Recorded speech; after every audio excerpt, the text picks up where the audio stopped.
यापुढे अगदी 50 दिवस आपल्या हातात आहे आणि अशा वेळेस गावातल्या आपल्या तालुक्यातल्या सगळ्या कार्यकर्त्यांनी आज झटकून कामाला लागलं पाहिजे या उद्देशाने या ठिकाणी आज आपण एकत्र आलो.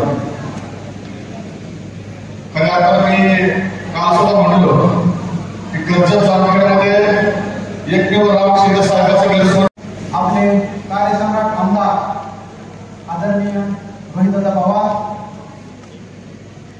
आताच आपल्या अध्यक्षांनी सांगितलं की आपले गावातील आपापसातील कार्यक्रम आज खऱ्या अर्थाने हा मेळावा यासाठी घेतला की आपण कर्जत जामखेडमध्ये काय करायचं आणि दादांना कशा पद्धतीने राज्यावर हिंडता येईल व कर्जत जामखेड कार्यकर्त्यांनी कशा पद्धतीने सांभाळायचं आहे आणि दादांचा बालेकिल्ला आहे की सिद्ध करून दाखवायचा आहे. त्यासाठी हा कार्यकर्ता कार्यकर्ता मेळावा आताच पाटील सांगितलं की सर्व कार्यकर्ते तुमचे दिवस 19ला निवडणुकी होते तालुक्यात.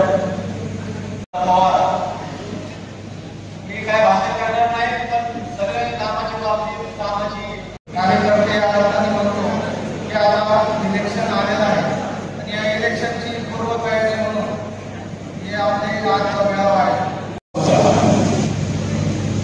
आणि तो संपला 3:30 ते 4:45च्या आसपास. तुमच्यासारखे निष्ठावंत कार्यकर्ते कर्जतचे तिथं आले होते. 6 तास ते सर्व त्या कार्यक्रमामध्ये आवर्जून शांततेत पूर्ण कार्यक्रम ऐकत होते, प्रतिसाद देत. तिथं पण अनेक भाषणं झाली. इथं सुद्धा अनेक कार्यकर्त्यांनी तिथं भाषण केलं. खरं तर सर्व